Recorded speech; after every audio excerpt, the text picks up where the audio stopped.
Hey guys, we're going to start talking about chapter 3, which highlights the ideas of value and demand. And this afternoon, on Thursday afternoon, you should see those questions pull up for the reading on chapter 3. And so you need to start working on those and start getting an idea of what chapter 3 is talking about. But I'm just going to hit some of the highlights of things that we talked about in class today when it comes to value and demand. And hopefully it will make sense to you. Feel free to contact me. Let me know if there's anything that I can help clarify a little bit if you are struggling through any of these ideas. But we begin talking about value and understanding that value is not consistent, that it's something that changes with many people's viewpoints, changes with their preferences. And so as we talk about some of these ideas with value, there are many different values that we could look at and highlight. And so digging into what does it mean to have value on something, or what do prices mean, or how do we figure out how many products to order or what price to set, are all kind of questions that business owners have to figure out. And for us as consumers, it's also important to understand the purpose of these prices as well.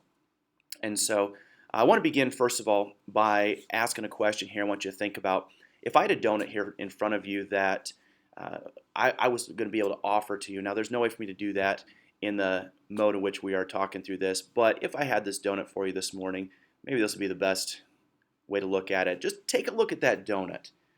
Perfectly shaped, surrounded and coated in glaze, chocolate ganache running off the edge of that donut, sprinkles placed perfectly around the top. How could you say no to that? So if I were to ask you, how many utils of satisfaction would that donut give you if we had the ability to reach into our computer, see that, grab that donut, be able to start eating on it right now? How many utils of satisfaction would that give you? I mean, for me, it's through the roof. I don't know. I have a hard time putting an exact number on it, but it'd be in the 50 to 60, maybe 80 range. I could really go for a donut right now. That looks amazing. And so what we did in class is we had a little bit of an auction going on to see who would offer the most utils of satisfaction for a donut. We actually used a different item today. But if you think about that, how much you would enjoy that donut. Now, let's say that we duplicated that and we said, how about for donut number 2? And then we also brought in donut number 3. How about donut number 4? We bring in donut number 5, donut number 6. And we just keep going, and we keep adding more and more and more donuts.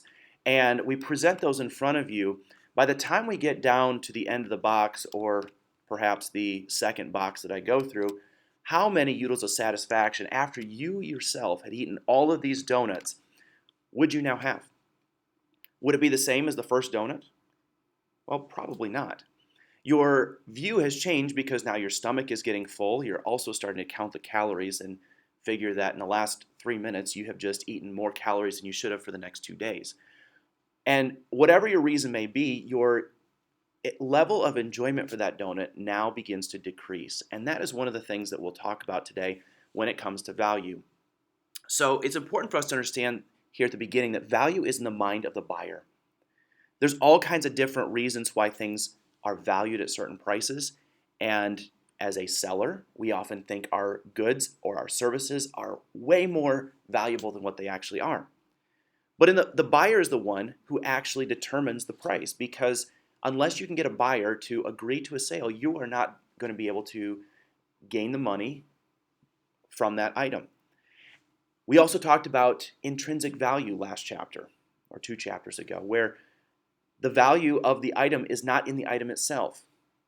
Now, I may have an autographed Michael Jordan rookie card, and I may think that thing is worth $1 billion and try to sell it on eBay, but unless I can find somebody willing to spend that kind of money, all I've got is a piece of cardboard with ink all over it. I may think this is the most valuable thing that has ever been put on eBay, but really it's not in the item purchased, it's in the mind of the buyer. And for that same reason, we can also see that goods have multiple values. It may have millions of different values. All you have to do, again, go back to eBay. Take a look there. Type in one particular item. Find an iPhone 6S. Type that in there. Just go ahead and try it sometime. And you will see that there are multiple values placed on that iPhone 6. And you will even see in the buy it now, where you can just straight up by the price, that there are multiple values for that same good, and people buy it at different prices all the time because we see that there's no intrinsic value to that iPhone, and a good may possess millions of different values. And as we illustrated just a moment ago with a donut illustration, the more you have of something, the less enjoyment you received. And that is called diminishing marginal utility. This idea was promoted by William Stanley Jevons. He came up with this theory based on the idea that values are not constant for one particular good. They have millions of different values. And so when we look at the theory of his idea, it says that people tend to receive less and less additional satisfaction from any good or service as they obtain more of it. So the more you have of something, the less you tend to enjoy it. And I know some of you are thinking, man, that never happened with cars. Yeah, but look at some of the people who have these massive garages filled with cars that they rarely ever drive. Now, they might enjoy each car as they comes in, but the more they have of them, the level of enjoyment's not as much as it was with that very first one. And so it might also be illustrated through this next example here, as you see the man stranded on a deserted island, starving, about ready to die, and he sees a box of baked beans float up next to the island. A little while later on, he has got plenty of beans there at his disposal, and he has eaten plenty, very full, sees another box of baked beans, and what's his response? Oh, more beans. Not as much enjoyment from that 12th or 13th box of beans as that very first one that showed up. We can also see it here on this schedule, on this curve that shows marginal utility. This particular example comes from the consumption of candy bars. So if we were to present this in front of you with one candy bar, your first udal of satisfaction might be at 6, or your first candy bar might present 6 udals of satisfaction.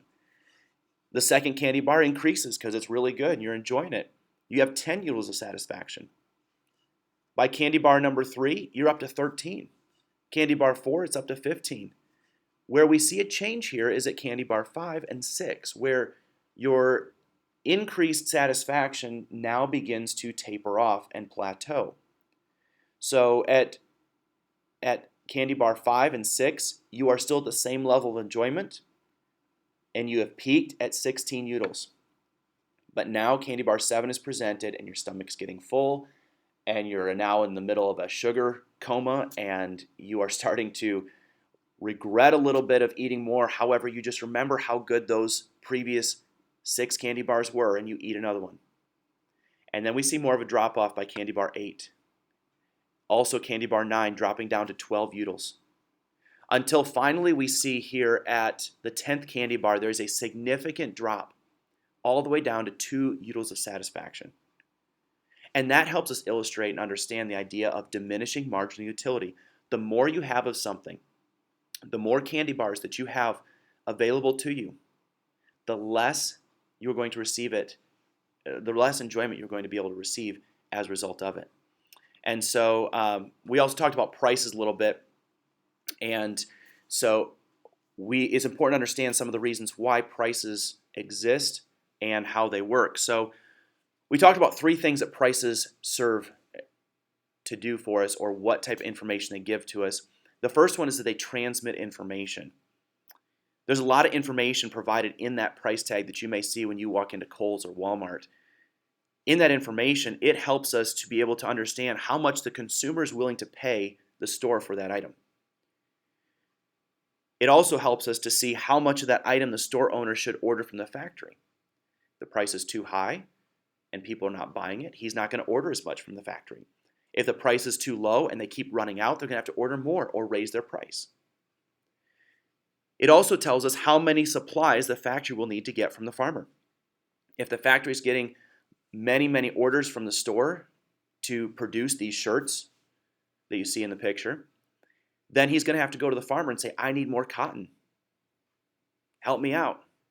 It's also going to tell the farmer how much to produce. As he gets a higher demand for his cotton, he's going to think next year, maybe I'll make more cotton and I can make more money. So that's all part of the information that's transmitted through a price tag that you see in the store. Prices also help provide incentives. The more the store sells, the more it can pay the factory. The factory then can pay the farmer more to provide for that item.